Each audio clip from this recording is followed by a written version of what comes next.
BNP বলেন, জামাত বলেন বা অন্যান্য যে রাজনৈতিক দলগুলি আছে তারা তো পরীক্ষিত, তারা তো ভোট করেছে, তাদের সঙ্গে যে জনগণ আছে এটা তো ভোটে প্রমাণ আছে।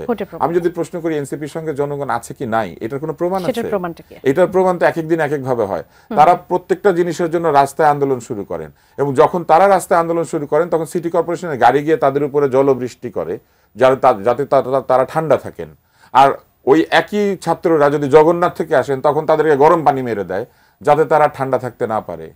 তাহলে এই যে বৈষম্যমূলক আচরণ, এইটা কি একই সরকারের আচরণ না? তাহলে ছাত্ররা জগন্নাথ থেকে আসলে তারা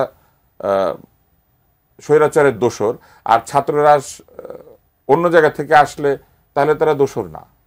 এই যে দুই রকম আচরণ, এই দুই রকম আচরণ কি করতে পারেন? এবং যখন দুই রকম আচরণ হচ্ছে, একদল লোক রাস্তায় বসে থাকলে সেই রাস্তায় বসে থাকা জায়েজ আছে, তারা বসে থাকলে কোনো কষ্ট হয় না। শুধু তারা বসে থাকলে কষ্ট হয় কেউ যদি দাবি আদায় করতে যায়।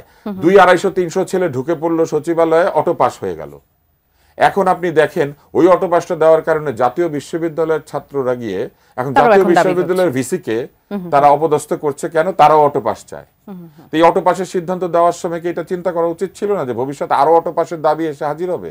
তাহলে এইরকম সিদ্ধান্তগুলি নিয়ে এমন একটা জায়গা থেকে মানুষ উপনীত হয়েছে যে সরাসরি চাইলে হয় না, রাস্তায় বসে থাকলে হয়। আমরা সবাই রাস্তায় বসে থাকবো, আমরা সবাই রাস্তায় বসে বসে দাবি দেওয়া আদায় করবো। এই জন্য প্রতিদিন আমাদের রাস্তাগুলো আসলে এরকম দখলে থাকছে, বা রাস্তার যানজট, ঢাকা শহর দুর্বিষহ একটা পরিস্থিতি তৈরি হয়ে গেছে। এবং দেখেন নির্বাচনের রোড ম্যাপ যেটা নিয়ে আজকে কথাবার্তা হচ্ছে, অমুক মাস থেকে অমুক মাসের মধ্যে করব বলে দিলে কি হয়? যে মে মাসে করব, বলুক না জুন মাসেই করবে, একটা বলুক যে আগামী বছর জুন মাসে নির্বাচন বলেন যে জুনের 30 তারিখ পার হবে। এটা তো অদ্ভুত কথা। আমরা কি জানুয়ারির 1 তারিখ থেকে প্রতিদিন একটা কাউন্টডাউন চলতে থাকবে বিভিন্ন জায়গাতে? আর মাত্র 32 দিন, আর মাত্র 33 দিন, এটা চলতে থাকবে। বলে দিক জুন মাসের কত তারিখ হবে। আমি আপনাকে বলি, জুন মাসের আশেপাশে হজ আছে, কোরবানির ঈদ আছে, তার আগে এসএসসি পরীক্ষা আছে, তার আগে রমজানের ঈদ আছে। তাহলে আপনি ফেব্রুয়ারি থেকে যদি শুরু করেন, মার্চ থেকে জুনের মধ্যে 2টা ঈদ আছে, সুযোগটা কম, এবং পরীক্ষা আছে। উনি তখন নির্বাচন করবেন, তখন উনি বলবেন ছাত্রদের বৃহত্তর মঙ্গলের কথা বিবেচনা করে, এই প্রেস সচিব বেরোয় বলবে আমরা বুঝতে পারছি ছাত্রদের পরীক্ষা পিছিয়ে যাবে, একটি জাতির নতুন প্রজন্ম ক্ষতিগ্রস্ত হবে, এইসব বলতে শুরু করবেন। তার আগে বলতে শুরু করবেন রমজান মাসে মানুষ এই গরমের মধ্যে রোজা রেখে অনেক ক্লান্ত, এই সময় স্বাভাবিকভাবেই রমজান মাসে তো নির্বাচন দেয়া হলো। তারপরে তারা বলবেন কোরবানির আগে ঈদে প্রচারণা চালানো যাবে না। তার আগে তারা বলবেন ফেব্রুয়ারি মাসে ভাষা এবং অন্যান্য আন্দোলন রয়েছে, ভাষা দিবস, তারা ডাস্টবিন তৈরি করবেন। তার আগে তারা জানুয়ারি মাসে বলবেন যে এখানে অনেক শীত। এগুলো তো শুনতে মানুষ আর রাজি না। নির্বাচনই হচ্ছে একমাত্র প্রক্রিয়া যেটা সবচেয়ে বৃহত্তম সংস্কার। আজকে এনসিপি তার দাবির মধ্যে দিয়ে এটা স্বীকার করে নিয়েছে যে শেখ হাসিনার আমলে কোনো নির্বাচন হয় নাই, সব অবৈধ। তাহলে জাতি আজকে 16 বছর ধরে একটা নির্বাচনের অপেক্ষা আছে। 16 বছর ধরে যে নির্বাচনটার অপেক্ষা আছে সেইটাকে ওনারা শুধু পিছিয়ে দিচ্ছেন সংস্কারের কথা বলে। ওনারা কি জুন মাসে সংস্কার শেষ করতে পারবেন? ওনারা কি সংস্কারের রোডম্যাপ দিয়েছেন? ওনারা কি বলেছেন যে কোন সংস্কারটা কত তারিখে শুরু হয়ে কত তারিখে শেষ হবে? তার মধ্যে স্বাস্থ্য বিভাগকে যারা যে সংস্কারের প্রস্তাবনা দিয়েছেন একটা ইউটোপিয়ান ধ্যান ধারণার মধ্যে, তারা স্বাস্থ্যের সংস্কার চেয়েছেন। তারা আরো অনেক সংস্কার প্রস্তাব করেছেন যেগুলি আসলে ইউটোপিয়ান ধ্যান ধারণা থেকে উদ্ভূত। কারণ মানুষের মনের সঙ্গে, জনগণের সঙ্গে কোনো রাজনৈতিক সম্পর্ক এই যারা সংস্কার করছেন এই কমিশনের লোকদের নাই। তাদের অনেকেরই কোনোদিন রাজনীতি করার অভিজ্ঞতাও নাই, তাদের কোনোদিনই রাস্তায় দাঁড়িয়ে কোনো দাবি আদায় করার অভিজ্ঞতা নাই, তাদের কোনোদিন অভিজ্ঞতা নাই যে সাধারণ মানুষ এই মেডিকেল বিশ্ববিদ্যালয়ের সামনে সকালবেলা যে রুটি খায় এবং ডিম খায়, এই রুটি আর ডিমের দাম কত জিজ্ঞেস করলে তারা বলতে পারবেন না।